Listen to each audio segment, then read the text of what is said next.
हाँ शिवोहम।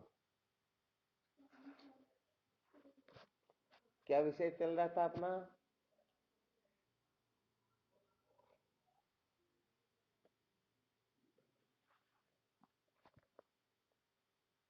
संसार को बनाए रखकर कभी भी सत्य का साक्षात्कार नहीं किया जा सकता।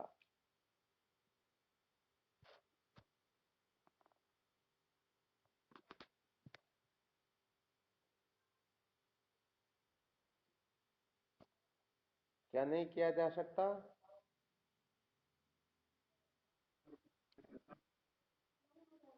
संसार को बनाए रखकर कभी भी सत्य का साक्षात्कार नहीं किया जा सकता।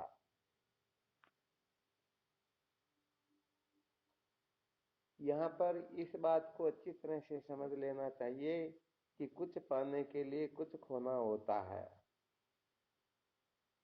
क्या बताया?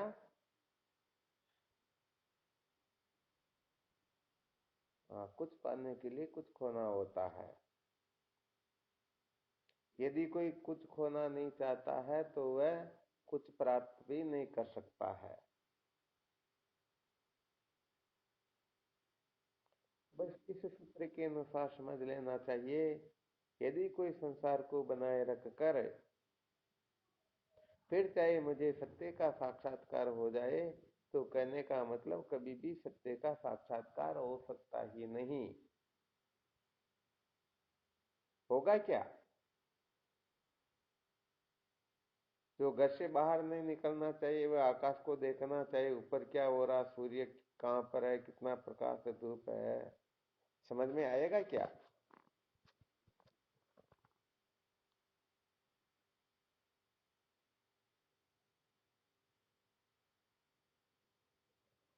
अच्छा, आवाज तो साफ आ रही है ना? हाँ चलो ठीक है।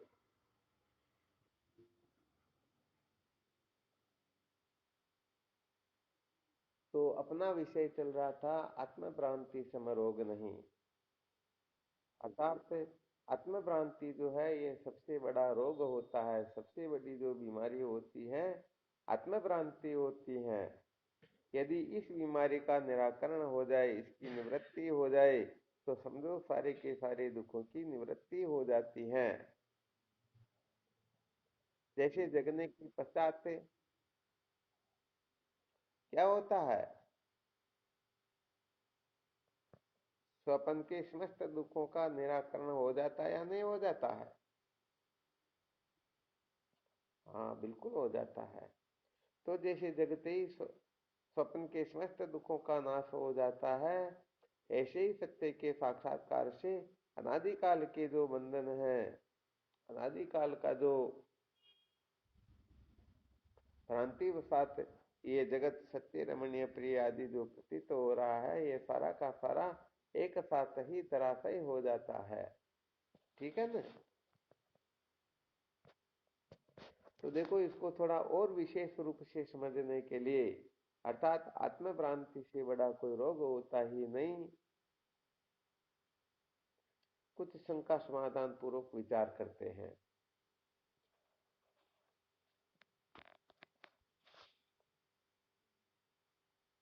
अच्छा ये बताइए, चोरी के मामले में समझते हो क्या आप? चोरी किसे कहते हैं और हम चोर है या नहीं?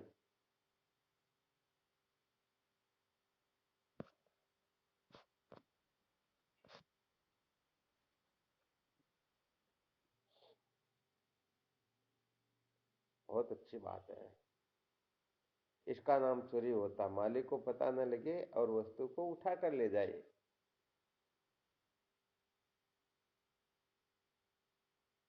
चलो और कोई साधक अपने दृष्टिकोण से बताएं।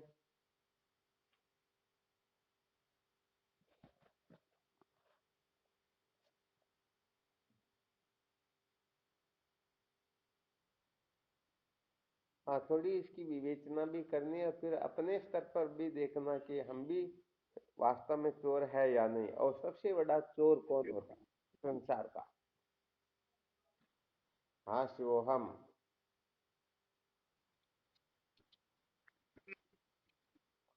दूसरों की वस्तु पर अपना प्रभुत्व जमा लेना, इसका नाम भी एक चोरी है। बहुत अच्छी बात बताई। और कौन बताएंगे? हाँ, ये आज थोड़ा विशेष रहस्य ध्यान देना। इससे आत्म भ्रांति इस प्रकार से सिद्ध करेंगे कि वास्तव में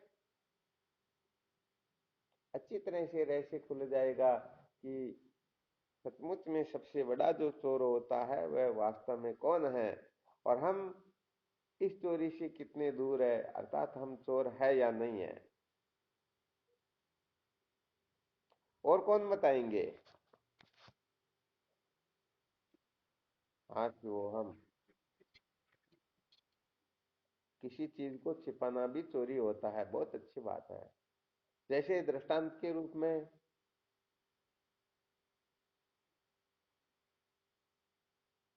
किसी दूसरे की वस्तु को छिपाना अथवा अपनी वस्तु को छिपाना।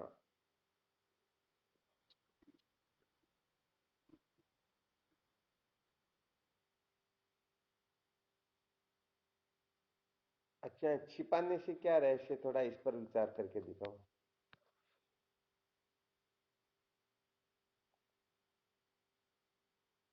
यहाँ पर तो छिपाया, अच्छा छिपा भी दिया, जैसे आत्मा को छिपा दिया।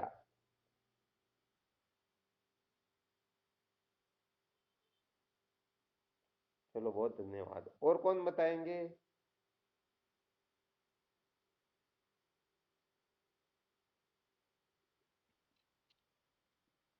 हाँ शिव हम।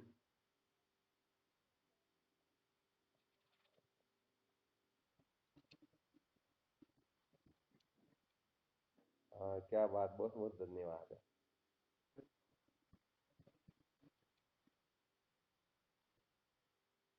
पूरे चोर कहलाएंगे या आधे चोर?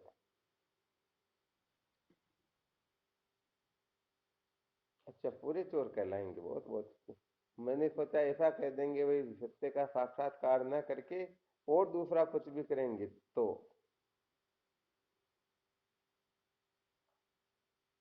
चलो बहुत बहुत धन्यवाद, बहुत अच्छा संकेत दिया। इसका मतलब पहले जो सूत्र बताया जा रहा था वो व्यवहारिक दशा में चोरी क्या होती इसका अर्थ बता रहे थे मोहनानंद जी महाराज ने, और कुशाल लाल जी ने ऐसा अर्थ बताया कि उसका थोड़ा विशेष रहस्य समझो। ये उत्तम कोटि की बात बता रहे हैं। और भी कोई साधक है?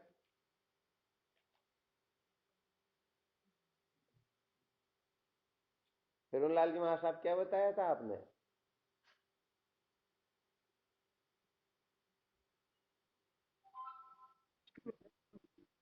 अभी तक बताया तो था कुछ। अरे तो बताना चाहिए ना कुछ न कुछ तो। हाँ सोच के देखो, कोई दिक्कत नहीं, अपने को जल्दी तो है नहीं। सबसे पहले अच्छी तरह से समझ में आना चाहिए कि ये चोरी जो है हमें करना चाहिए या नहीं करना चाहिए, और फिर चोरी के स्वरूप को समझना चाहिए, फिर सबसे बड़ी चोरी क्या है। तो कम से कम हम सबसे बड़े अपराध से तो बच जाएं। छोटी चोरी हो तो, जैसे कोई राजा के यहाँ पर जाकर चोरी कर लेता है अथवा चोरी की नीयत से भी चला जाता है, क्या होता है अपने यहाँ पर भले वो सारा सामान लूट कर ले जाए और राजा के यहाँ पर जाकर चोरी के लिए जाए, चोरी नहीं कर सके, फिर भी उसकी सजा और इसकी सजा में बड़ा अंतर होगा। राजा के वहां जाने मात्र से प्राण दंड मिल सकता है, और यहाँ पर कुछ समय के लिए सजा मिल सकती है।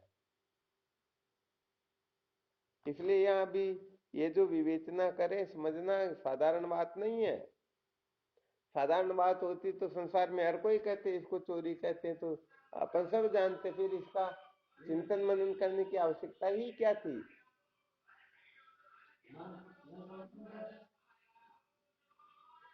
है या नहीं है?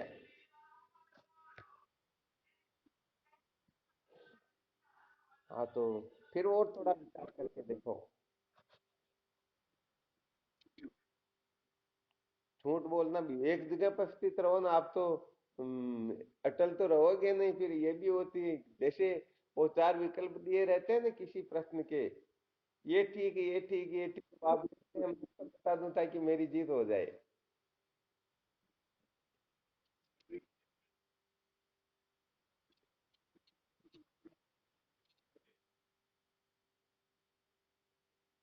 झूठ और चोरी, है ना।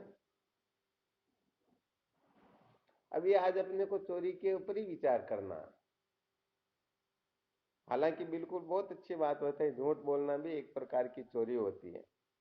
वैसे देखा जाए तो इन समस्त दोषों का जब अध्ययन करेंगे तो एक में सबका समावेश हो जाता है।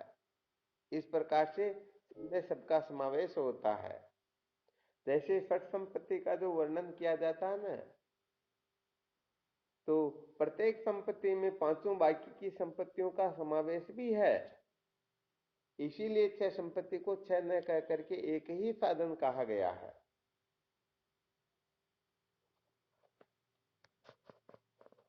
चलो ठीक, तो चोरी के बारे में बताया। अब बताओ सबसे बड़ी चोरी क्या है।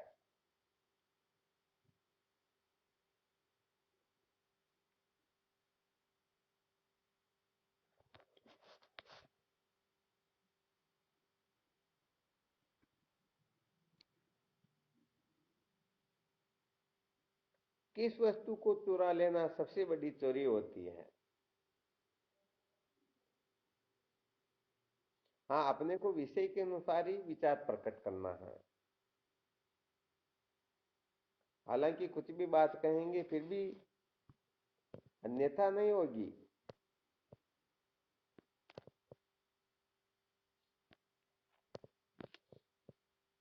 ऐसी कौन सी वस्तु है जिसको चुरा ले तो वो सबसे बड़ी चोरी होती है।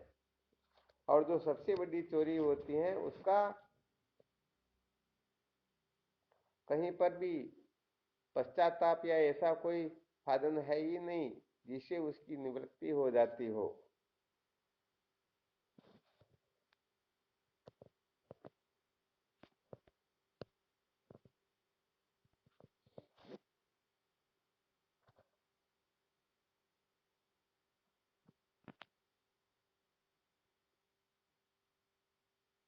अरे बहुत ज्यादा समय लग गया, क्या बात हुई। अच्छा, वो भी शास्त्र प्रमाण से बात बतानी, अपने हिसाब से नहीं। चाहे श्रुति माता का संकेत करो या संत महापुरुषों की वाणी का या किसी शास्त्र का इशारा करके फिर हमें सिद्ध करना है कि ये सबसे बड़ी चोरी है। और फिर उस पर विचार करेंगे कि ये सबसे बड़ी चोरी क्यों है, क्या कारण है कि इसको सबसे बड़ी चोरी कहा जाता है। हाँ बोलो। अरे वाह, क्या बात, हीरालाल जी ने तो आज कमाल कर दिया। संसार को बनाए रखना सबसे बड़ी चोरी है।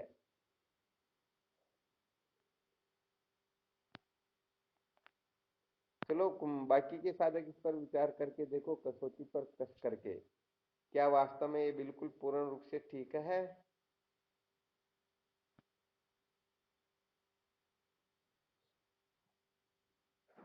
3 सूत्रों पर विचार करना है। चोरी किसे कहते हैं, सबसे बड़ी चोरी क्या है, और वह सबसे बड़ी क्यों है।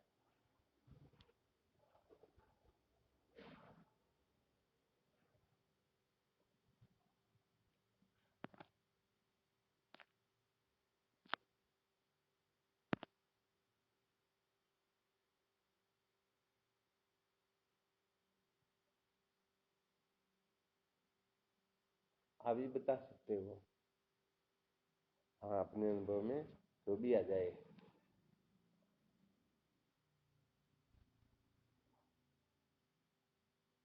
अच्छा, छोटी छोटी चोरियां तो हम जानते ही हैं, अभी जो बताया गया, किसी की नजर चुका करके, किसी को धोखा दे करके जिस वस्तु पर अपना अधिकार नहीं है उस वस्तु को हम अपने बना ले,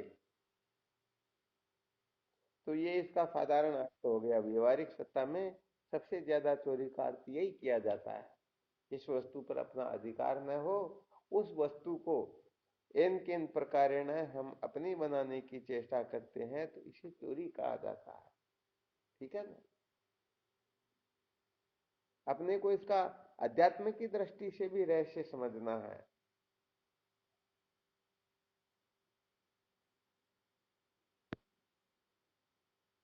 और बाकी कोई साधक बोल सकते हो सबसे बड़ी चोरी क्या है। हीरालाल जी ने तो बताया था संसार को बनाए रखना सबसे बड़ी चोरी है। अच्छा हीरालाल जी, सिद्ध करके बता सकते हो कि सबसे बड़ी चोरी क्यों हुई? हाँ शिवम बोलो।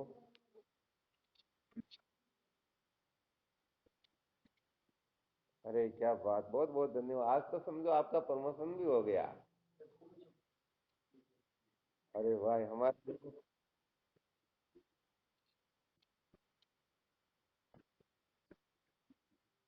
बहुत बहुत धन्यवाद, बहुत अच्छी बात। समझो साधकों के लिए बहुत अच्छा संकेत किया। अपने यहाँ प्रकाश जी महाराज भी बैठे हुए ये कह रहे हैं, सत्य को छिपाना सबसे बड़ी चोरी। बहुत बहुत धन्यवाद है। यदि कोई सत्य को छिपाता है तो सचमुच में वह भी बहुत बड़ी चोरी होती है। तो यहाँ पर देखो थोड़ा संकेत कर देते हैं। एक तो व्यवहारिक सत्य होता है और एक परमार्थ सत्य होता है। तो व्यवहारिक सत्य को छिपाना, समझ में आ रहा है?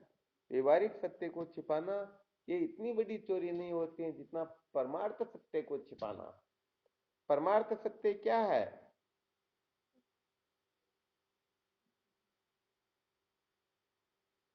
अरे परमार्थ सत्य तो परमात्मा है, परमात्मा के सिवाय और कोई।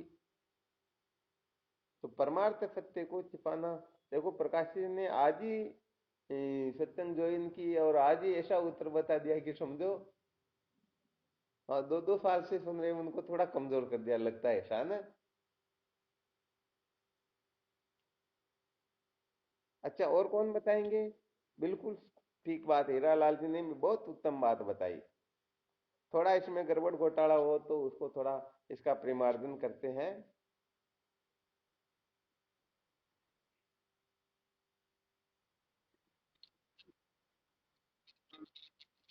हाँ बिल्कुल बिल्कुल, ये भी चोरी है। तो यहाँ सूत्र निकला ना, जो चीज अपनी नहीं है, आपने ही तो बताया था। अपनी नहीं उसको इन किन प्रकार अपनी मान लेना, यही तो चोरी है।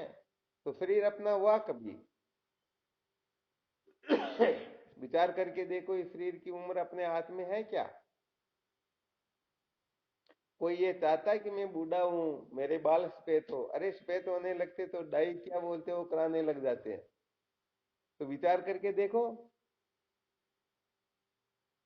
हम यदि ऐसा कर रहे हैं तो शरीर वास्तव में हमारा है नहीं, परंतु हम शरीर को अपना मान रहे हैं ना।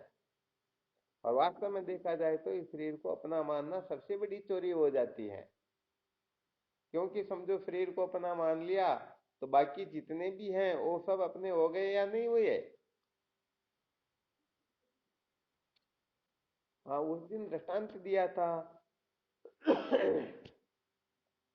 हम्म, एक दूसरे अच्छी तरह से देख लेते हैं, परख लेते हैं और कह देते भाई हमारा ये जो संबंध है पक्का हो गया।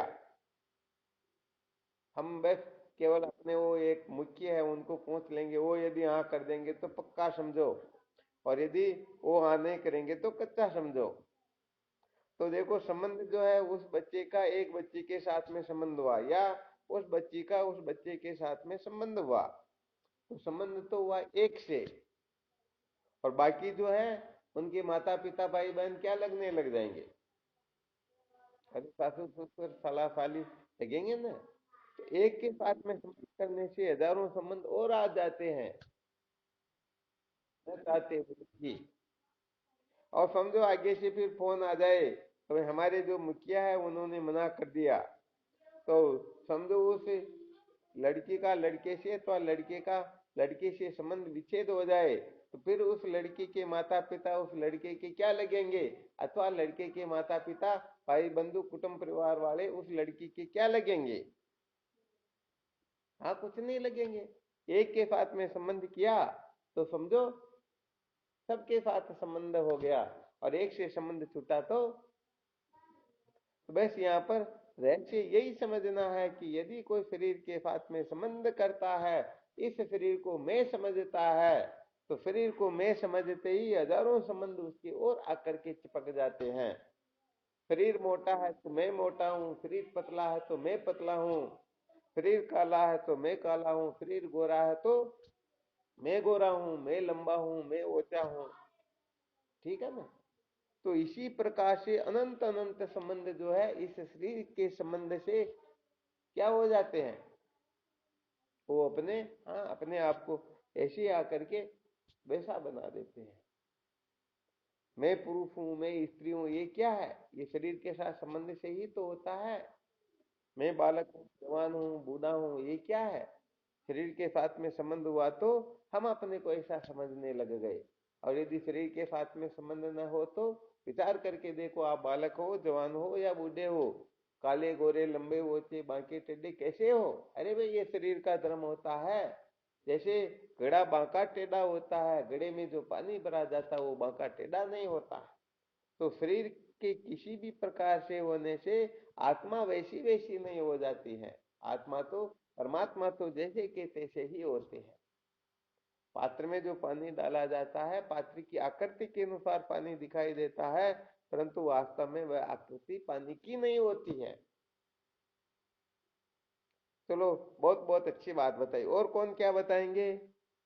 वैसे असली रहस्य तो भी ये सबसे बड़े पाप हो सकते, परंतु श्रुति माता जिसको सबसे बड़ी चोरी बताई जा रही है ना, हालांकि हम उनके आसपास घूम रहे हैं, परंतु चलो थोड़ा और विचार करते हैं। और हालांकि उस सबसे बड़ी चोरी का परिणाम यही होगा कि अभी जो बताया गया ना, ये सारे के सारे लक्षण अपने आप ही प्रकट हो जाएंगे।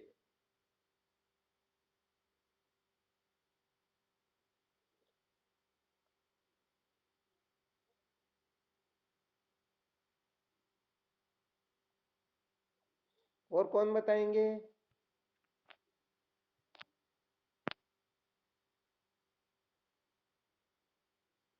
अच्छा समझो, जैसे अभी चर्चा चली थी, अपने को फ्री समझना सबसे बड़ी चोरी, सहजानंद जी यही बताया ना।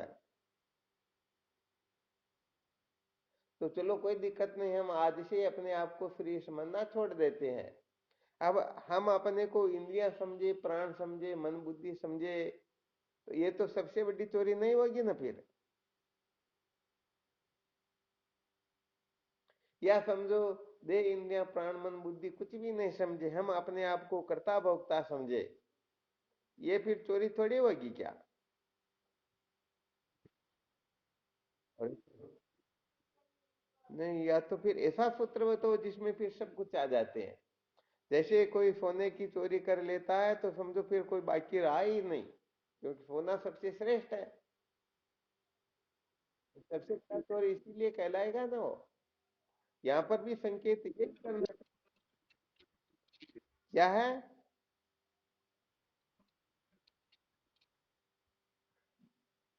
अपने आप को आत्मा से अन्य समझना। तो वो चोरी कैसे हुई, किस चीज को चुरा लिया जाए? हाँ नहीं, वो बिल्कुल ठीक बात है, परंतु यहाँ पर चुराया क्या? कुछ चुराएंगे तभी तो चोर कहलाएंगे ना।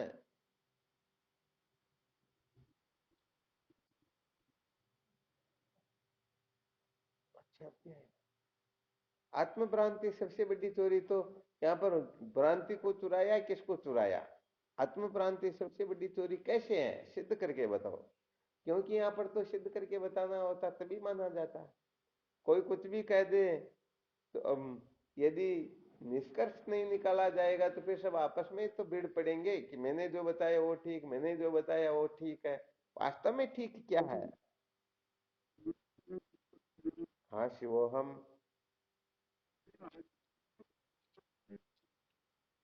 अनात्मा को आत्मा मानना भी एक प्रकार से अविद्या ही है। चलो ठीक, अनात्मा को आत्मा मानना, इस जगह पर चुराया क्या?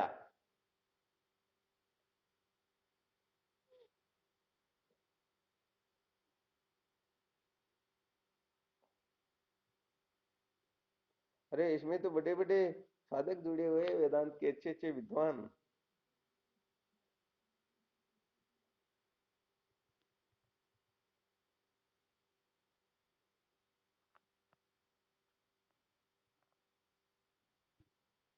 ये संतोष कुछ नहीं बोलती, इसे पूरा ग्रंथ ही याद है।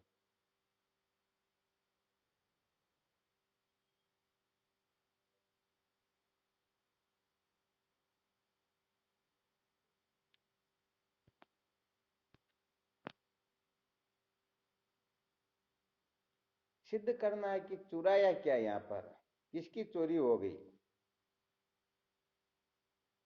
जैसे अपने पास में कोई वस्तु रख रखी है, हम सो गए, रात को चोर आए, उसको उठा कर ले गए, तो उस जगह वस्तु है ही नहीं, तो ये चोरी हो गई। तो ऐसे ही अपने को सिद्ध करके बताना कि इस प्रकार से इसको हम चोरी कहेंगे, और ये सबसे बड़ी चोरी इसलिए है कि इससे ये हो जाता है।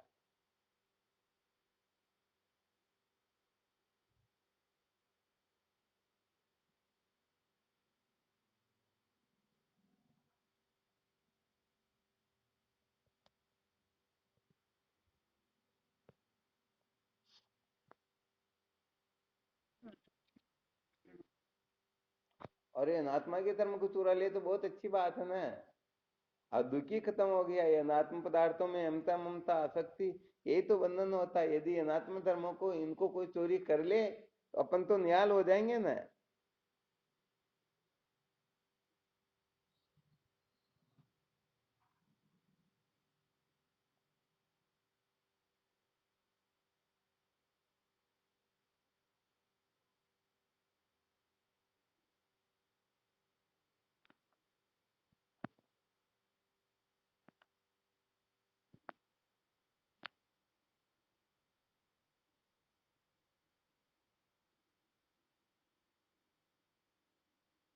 चलो ठीक, फिर दूसरी प्रकार से सिद्ध करते हैं।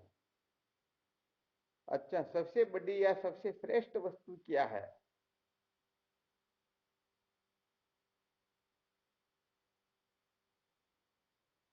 हाँ, ध्यान देना, बहुत अच्छा प्रश्न है ये। सावधान रहना, कहीं इधर उधर थोड़ी बहुत भी दृष्टि को मत करना। ऐसी वस्तु का नाम बताओ जो सबसे बड़ी हो, अथवा जिससे बड़ी कोई वस्तु हो ही।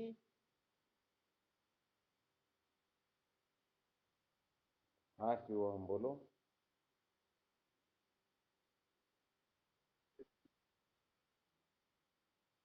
ज्ञान के द्वारा तो अज्ञान की निवृत्ति होती है। साधन में सबसे बड़ा क्या, वो बोले ठीक है।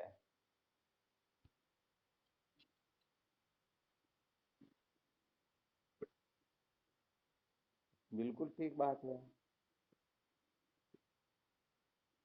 ठीक है। अच्छा।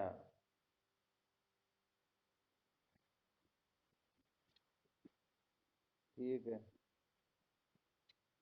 अच्छा, बहुत अच्छी बात है।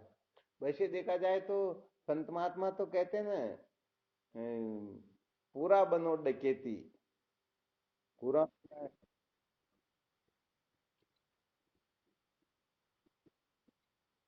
हाँ नहीं, वो तो संकेत करते हैं ना, संत महापुरुषों की वाणी को लूटना चाहिए, पूरा डाकू बनना चाहिए। वो विषय थोड़ा अलग हट गया, थोड़ा अलग हो गया। यहाँ पर अपने को ये बताना कि सबसे श्रेष्ठ वस्तु क्या है, सबसे बड़ी वस्तु क्या है। हाँ शिवोहम।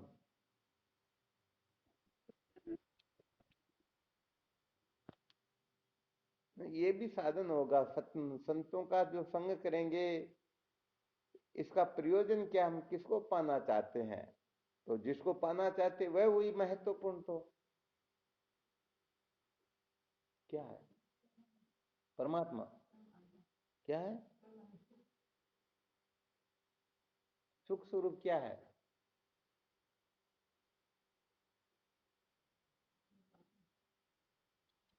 अरे तो ये गड़बड़ घोटाला कैसे हो रहा? बातें तो अपन ब्रह्म ज्ञान के सिवाय करते ही नहीं, तो ब्रह्म से बड़ी, आत्मा से बड़ी कोई वस्तु होती क्या? ये गड़बड़ घोटाला क्यों हो रहा है, क्या चक्कर पड़ रहा?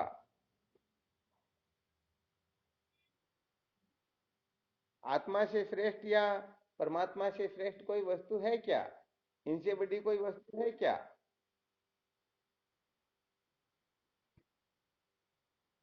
मोहन जी, वीडियो बंद कर देना, कुछ काम चल रहा, बातें चल रही हो तो।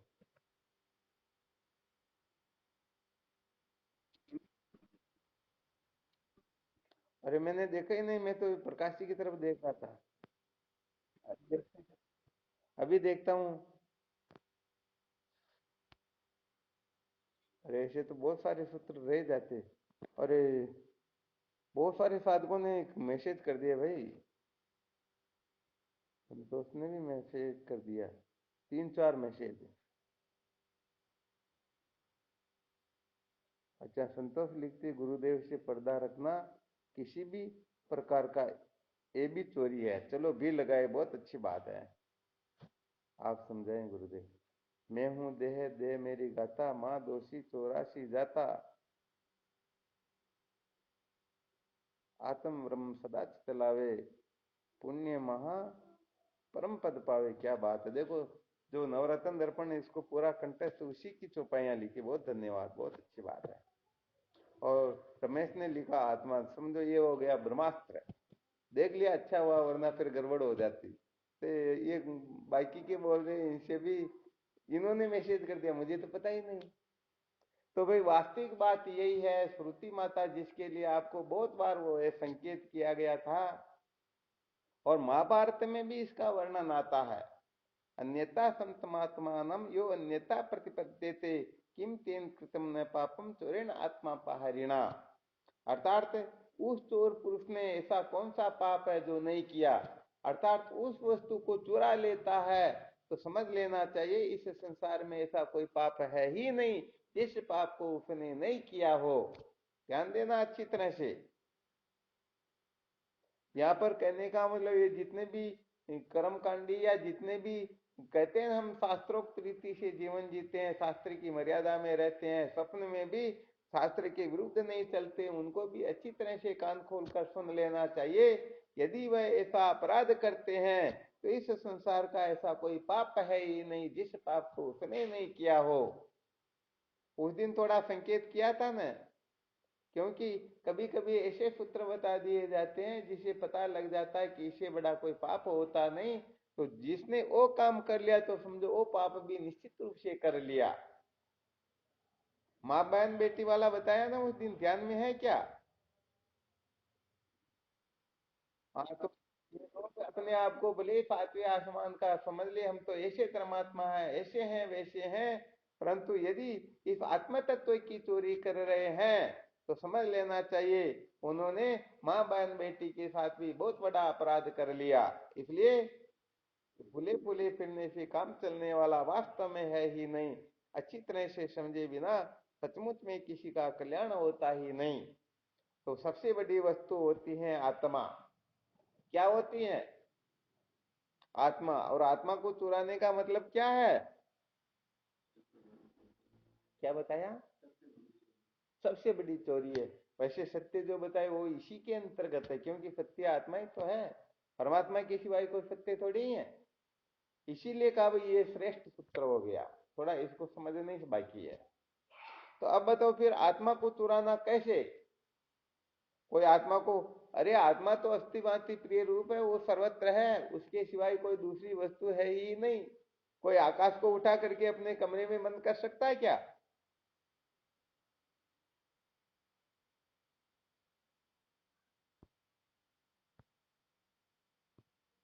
कोई बोल नहीं रहे, आवाज नहीं आ रही या किसी को सुनाई नहीं दे रहा, तो आकाश को कोई उठा करके इधर उधर कर सकता है क्या? फिर आत्मा की चोरी का मतलब क्या हुआ?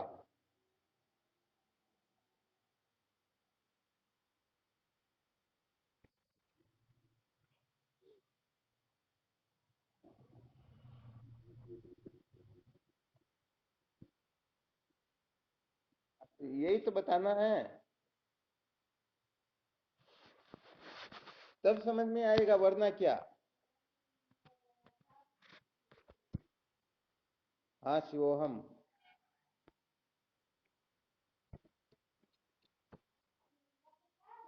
आत्मा नित्य प्राप्त है।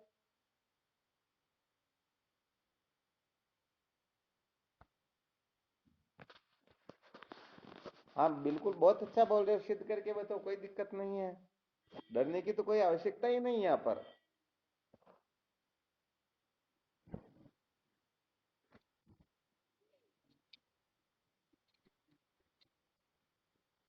हाँ बिल्कुल ठीक है।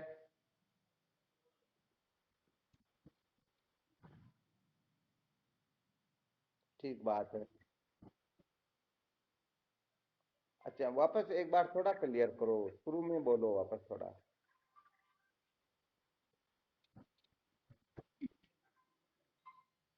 नित्य प्राप्त को अप्राप्त सा मान लेना। अच्छा।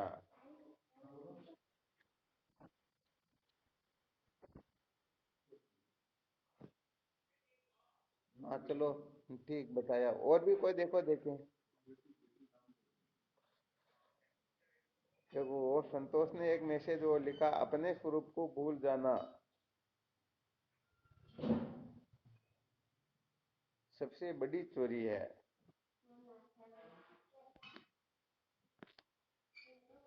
हाँ, थोड़ा इसको सिद्ध करके बताओ, वरना बहुत अच्छा सुना रहे हो।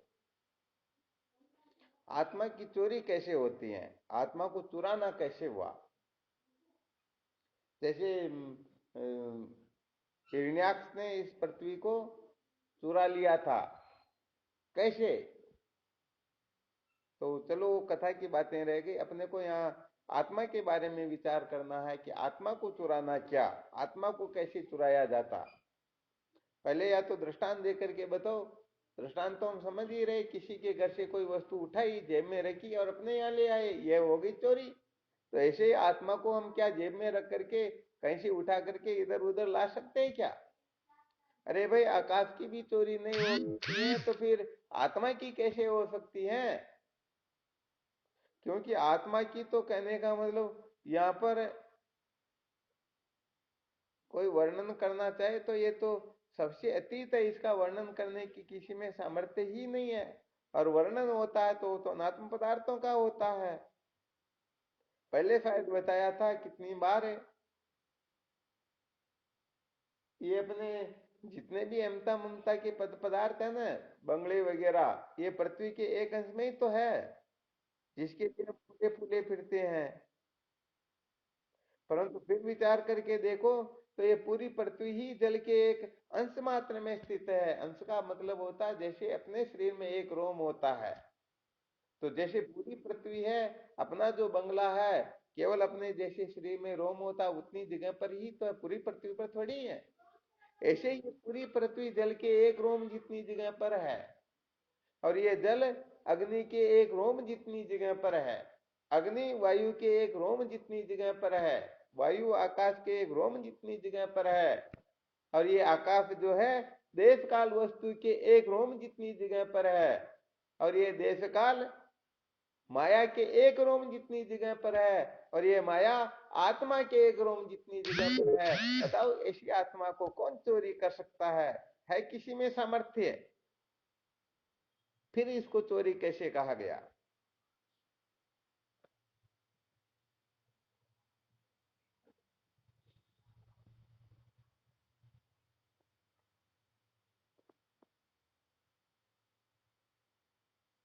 इतना टाइम नहीं लगना चाहिए भाई, इतना टाइम हो गया, 2 साल के करीब होने को।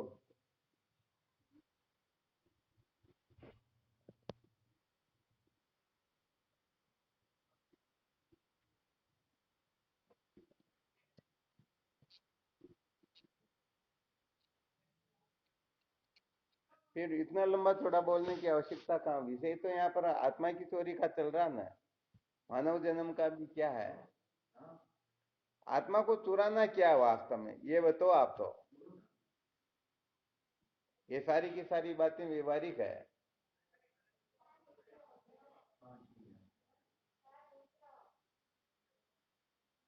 आत्मा की चोरी से तात्पर्य क्या है? आत्मा को चुराना क्या है?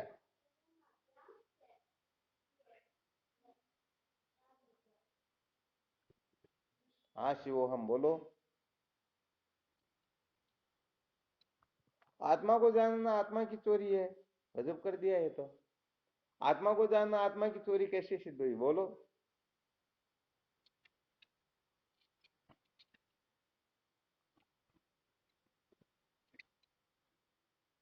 हाँ, ये चोरी नहीं, थोड़ा और विचार करो।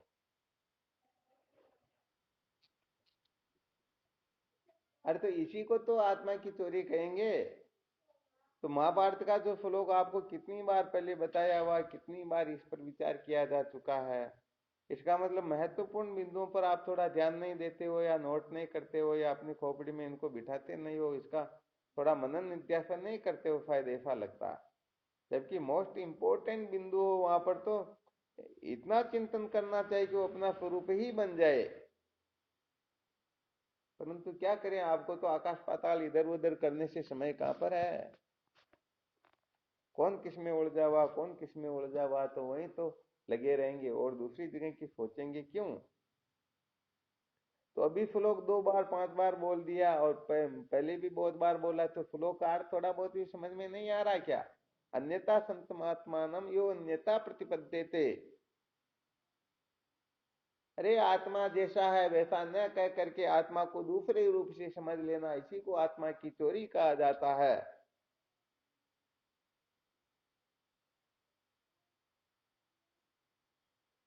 क्या कहा जाता है?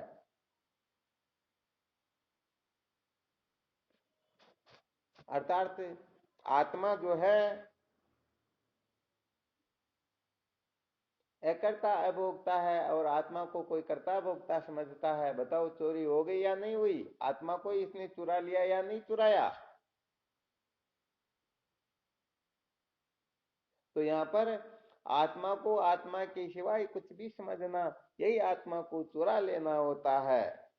यदि हम समझते हैं कि मैं देह हूं, इंद्रिया हूं, प्राण हूं, मन हूं, बुद्धि हूं, कर्ता भोक्ता हूं, शून्य हूं, या अन्य कुछ भी हूं, तो समझ लेना चाहिए उसने आत्मा को चुरा लिया है।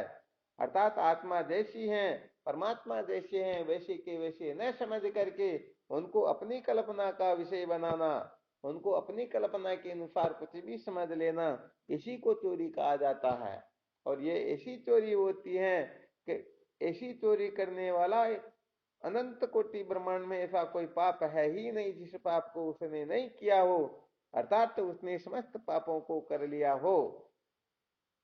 इसीलिए तो कहते हैं देहात्म बुद्धिजम पापम न तद्गोवद कोटि भी, आत्मा है बुद्धिज पुण्यम न भूतो न भविष्यति। जो इस शरीर को मैं मेरा समझता है, समझ लेना चाहिए उसे बड़ा कोई पापी होता ही नहीं। और जो समझता है कि ये देह मैं नहीं, देह मेरा नहीं, मैं सच्चिदानंद स्वरूप हूं, तो समझ लेना चाहिए उसने ऐसा पुण्य कर लिया कि आज दिन तक ऐसा पुण्य किसी ने किया ही।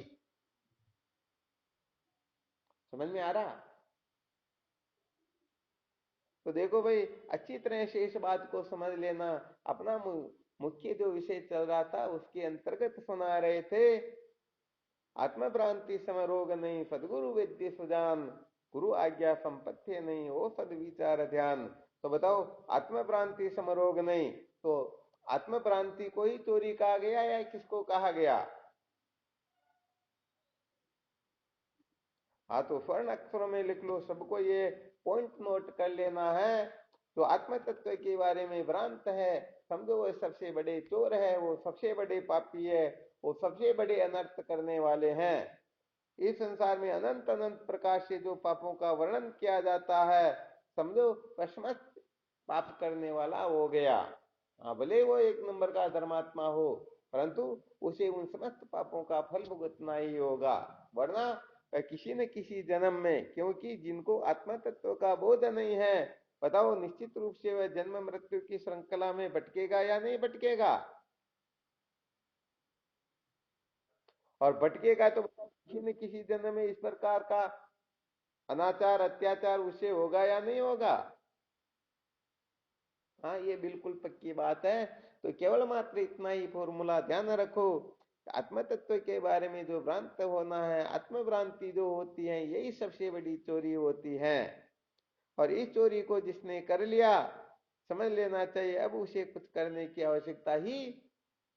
हाँ, यदि आत्म तत्व के बारे में वो भ्रांत है, फिर भले ही वो 4 वेद 6 शास्त्र 18 पुराणों में पारंगत हो जाए, 14 विद्या में निदान हो जाए, और पता नहीं क्या क्या उनमें विशेषता आ जाए, फिर भी निश्चित रूप से वह जन्म मृत्यु की श्रृंखला में भटकेगा ही भटकेगा। भले वह स्वर्ग का राजा बन जाए, तो आप ब्रह्मलोक में वो स्थान प्राप्त कर ले, अंतोगत्वा जन्म मृत्यु की श्रृंखला से मुक्त कभी भी हो सकता ही नहीं। इस बात को अच्छी तरह से ध्यान रखना चाहिए। आ गया ना अच्छी तरह से समझ में? बताओ फिर, आत्म भ्रांति समय रोग नहीं, बिल्कुल सत्य कहा या गलत कहा? हाँ, तो आत्म तत्व के बारे में भ्रांत होना, ये सबसे बड़ी चोरी हो जाती है। तो कुल मिलाकर के आत्म तत्व के बारे में जो भ्रांतियां हैं, उन भ्रांतियों को ये मानव देह जो मिला हुआ है, जैसे बीमारी के निरा बीमारी को मुक्त करवाने वाले डॉक्टरों के विद्यमान रहते हुए भी उनकी शरण में न जा करके बीमारी से छुटकारा प्राप्त न करे, उनसे बड़े नासमझ कोई होते ही नहीं। यहाँ पर भी इस रहस्य को अच्छी तरह से समझ लेना चाहिए कि हमें ये जीवन की संध्या हो या जीवन का सूर्यास्त हो, उससे पहले पहले आत्म तत्व के बारे में जो भ्रांतियां हैं, उन समस्त भ्रांतियों को जलाकर भस्म कर देना है, समस्त भ्रांतियों को निराकरण कर देना है। तभी समझो हमारा ये मानव जीवन सफल होगा, सार्थक होगा, कृतार्थ होगा। वरना सब कुछ क्यों न कर लो, आप अकेला अवतरे मरे अकेला वोई, यूं कबही इस जीव का फाति सगा नहीं कोई। दल बल देवी देवता मात पिता परिवार, बढ़ती बेड़ियां जीव का कोई न राखणहार। इस संसार में कोई भी रक्षा करने वाला होता ही नहीं। आ गया ना अच्छी तरह से समझ में? हाँ, तो इसके बारे में गंभीर मंथन करो, खूब विचार करो, और ऐसा निश्चय करो कि कुछ भी क्यों न करना पड़े, बस इस आत्म भ्रांति से मुझे छुटकारा प्राप्त करना है। दूसरा कोई करे या न करे, मेरे को इससे लेना देना नहीं है। क्योंकि आत्म भ्रांति से छुटकारा केवल मानव जीवन में ही किया जा सकता है, बाकी की योनियों में संभव है ही नहीं। क्योंकि मानव योनि में ही गुरुदेव की प्राप्ति हो सकती है, मानव योनि में ही शास्त्रों की उपलब्धि होती है, मानव योनि में ही ऐसा विवेक जागृत होता है कि हम सब कुछ कर सके। तो ये मानव योनि स्वतंत्र योनि होती है, इसमें किए हुए कर्मों का फल भी भोग सकते हैं और नवीन कर्म करने का भी हमें अधिकार प्राप्त हुआ रहता है। तो इस मानव जीवन को दुर्लभ मौज मस्ती मनोरंजन में व्यर्थ बर्बाद न करके, ये मनुष्य जीवन किस काम के लिए मिला हुआ है, इस काम को करने के लिए हमें प्रवृत्त हो जाना चाहिए। वरना अंत में रोने पछताने के सिवाय कुछ भी मिलने वाला, हाँ, भले आप ब्रह्मलोक के राजा क्यों न बन जाओ, परंतु मरने के पश्चात उस ओर देखने भी नहीं देंगे।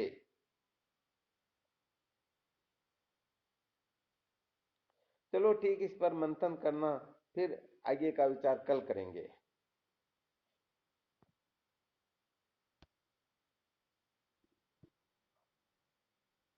जो हम,